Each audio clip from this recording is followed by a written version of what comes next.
Hello everyone, respected letter and dear friends. First of all, thank you for the opportunity given to us to present. From Group 3, the members of our group are 1. Chelsea Mariana Wibisono, 2. Asilatu Zuhro Rizkizi, 3. Natasha Pestaria Simanulang, 4. Lizda Nabila Firdaus, 5. Devina Azalia Ramadhani. Now the first topic, we would like to discuss definition of state and government. State is organizing with sovereign authority and a authority. Government is system that exercise power to regulate life. Expert view 1. John Locke and Rousseau is result of a social contract. 2. Max Weber, monopoly on legitimate use of force. 3. MacIver, comprise authority, population, and government. 4. Roger F. Soleo, regulates common interests. 5. Professor Sunarko, power is characterized by sovereignty. Next, the definition of the state from 4 perspectives. 1. Organizing of power is the state as an organization of power that regulates society. 2. Political organization are based on law. The state as a political organization that maintains order through law. 3. Moral organization or regulate public order is the state as a moral authority that upholds public order. 4. Integration of God and people is the state as an unity of government and people. Next, theories of the state according to Prof. Supomo. 1. Individualistic theory is based on individual agreement. 2. Class theory is instrument of the dominant class. 3. Integralistic or unity theory is represent unity of entire society. Okay, before I start the presentation, please allow me to introduce myself. My name is Asilatu Zuhro Rizkizi. I'm from third group. Okay, in this slide, I will explain the element of a state. There are 4 main elements of a state. First is population. A state must have people. Without people, a country cannot exist. Second is territory. A state must have a clear area or a land. This includes land, sea, and airspace where the country has authority. Third is government. The government is the group of people who lead the country.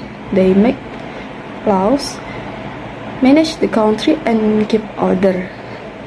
The fourth is sovereignty. Sovereignty means the highest power. It means a country can rule itself and is not controlled by other countries. Besides these 4 main elements, there is one additional element. It is recognition from other states. This means other countries accept and recognize the country as an independent state. So, a state is complete if it has population, territory, government, sovereignty, and recognition. Okay, the system of government.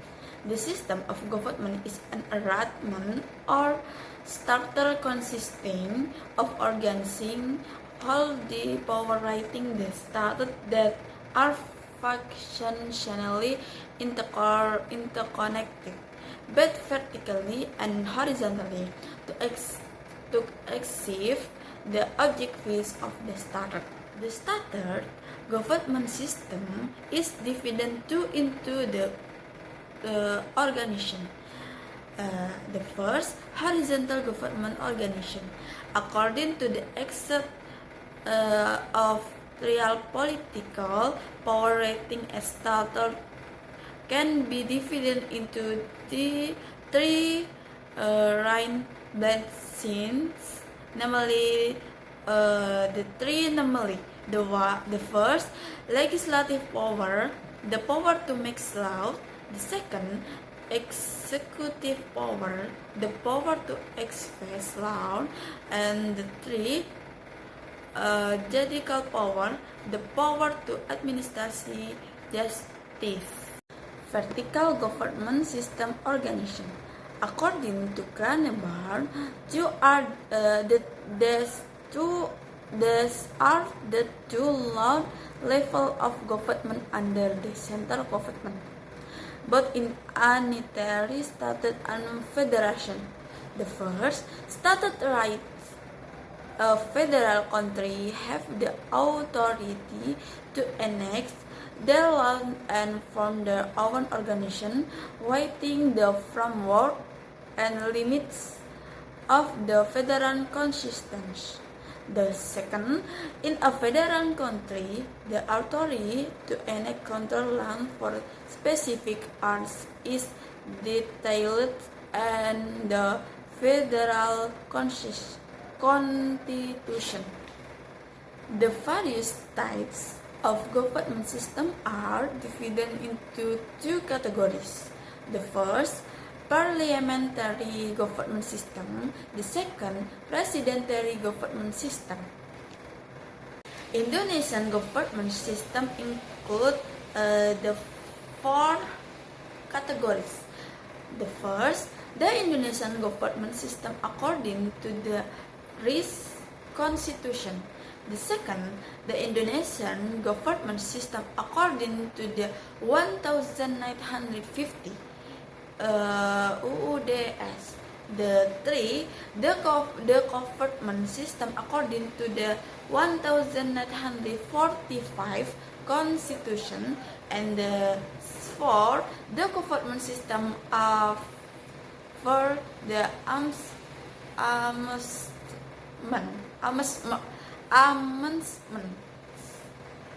The next one is state institution.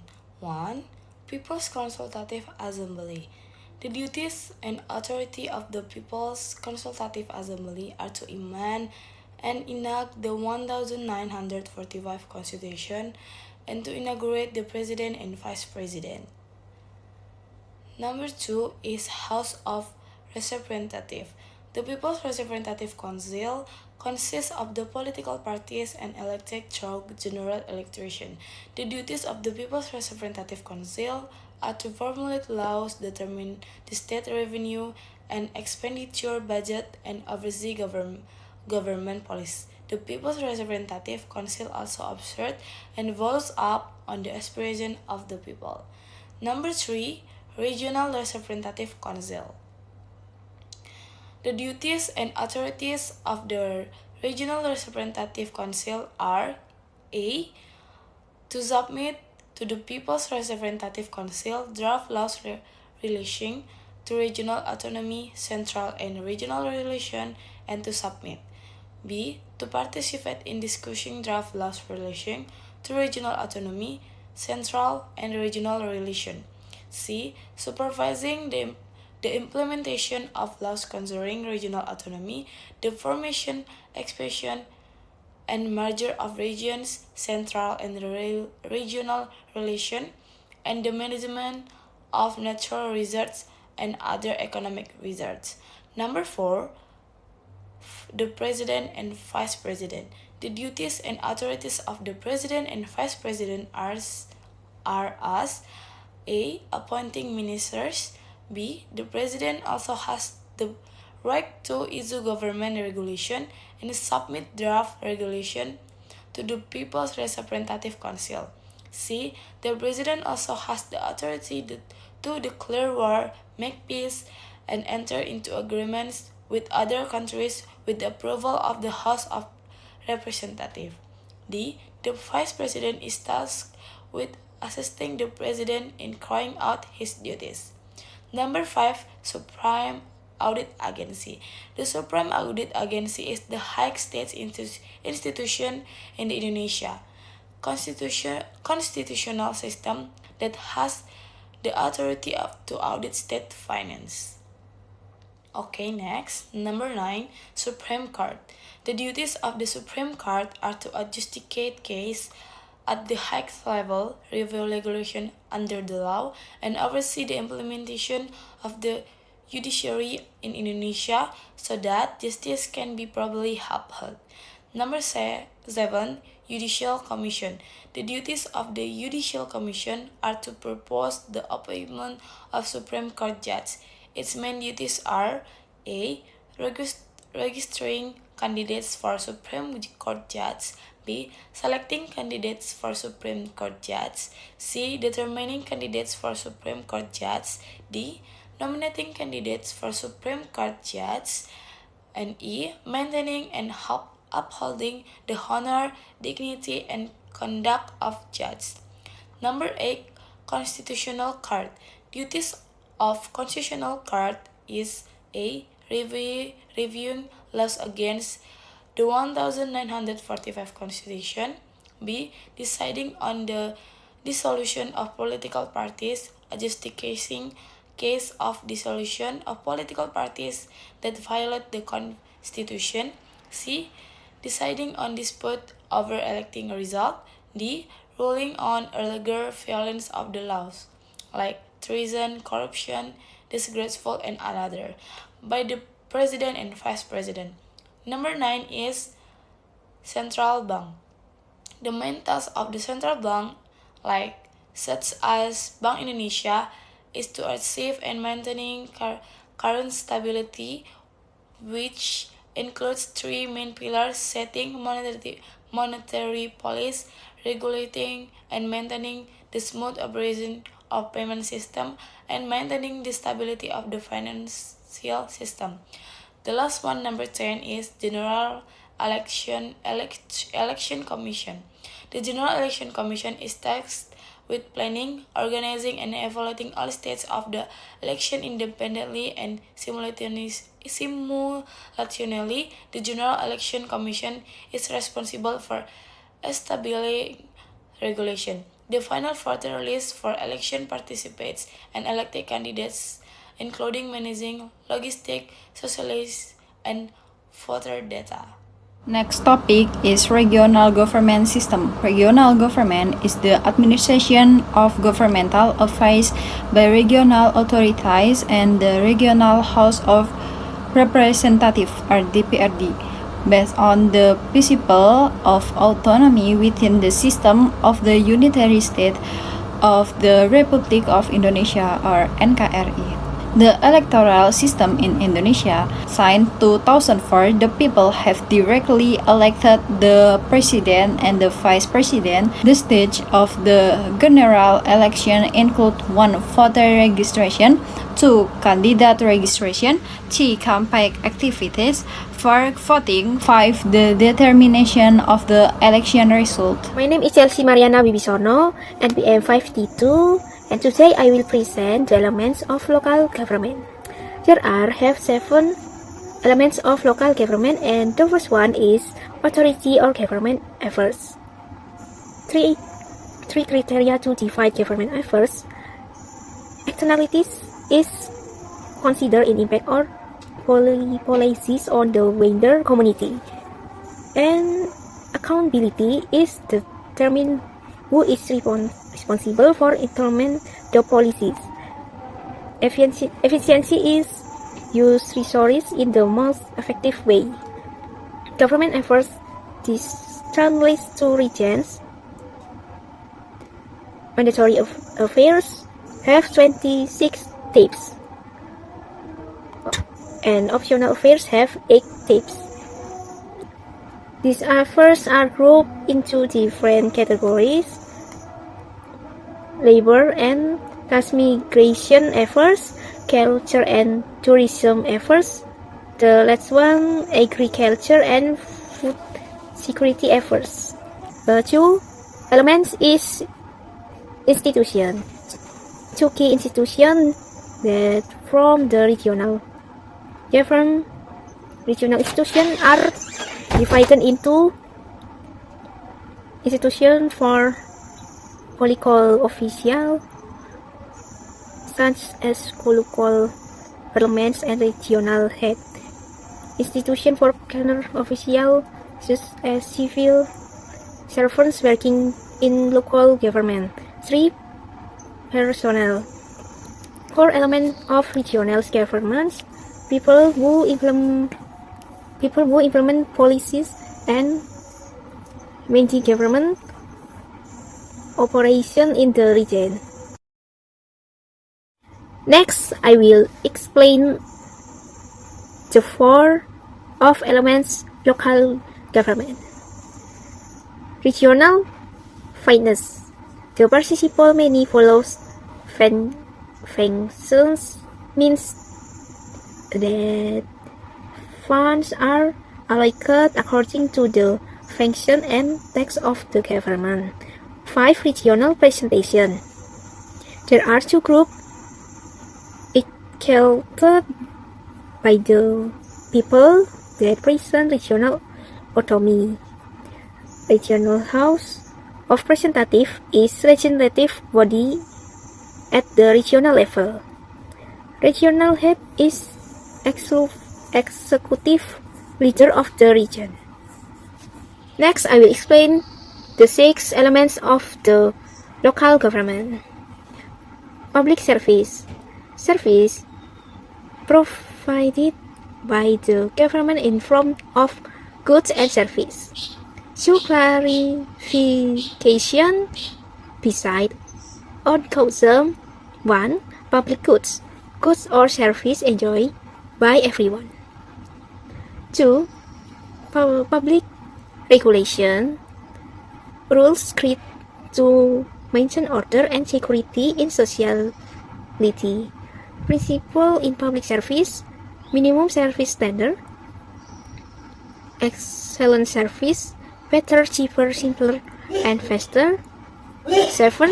Elements oversight is needed because power tends to corrupt and absolute power will corrupt absolutely. Its purpose is to ensure regional officials remain responsible and do not misuse power. Okay, for the next, I will explain about coordination and supervision between the central and regional government. First, the central government supervises regional policies to make sure they follow national laws and regulations. This is important to maintain unity and consistency across the country. Second, even though the central government supervises, regional governments still have autonomy. They have the right to manage and regulate their local policies based on their own needs. Okay, for the next, I will talk about regional finance. Regional government receive financial support from the central government. This includes general allocation funds and special allocation funds. These funds help regions carry out development programs and public service. In addition, regional government also have their own source of income, which is called regional original revenue. This income comes from local taxes, retribution, and other regional resources. And for the next, let's discuss synergy in development. The central government creates strategic national policies to guide development across the country. Meanwhile, regional governments adjust the implementation of these policies according to local conditions. This cooperation ensures that development is effective and suitable for each region. And lastly, I will talk about government duties and authorities. Regional governments carry out government affairs that are delegated by the central government. They are also responsible for implementing development programs and providing public service in their regions. In addition, regional governments formulate policies that match the needs of their local communities. As we come to the end of our presentation on the organization of the Indonesian government, we hope this explanation helps you better understand how our government is structured and how each institution works together. Thank you very much for your attention. We sincerely apologize if there were any mistakes or inappropriate words during our presentation. Thank you. Assalamualaikum warahmatullahi wabarakatuh.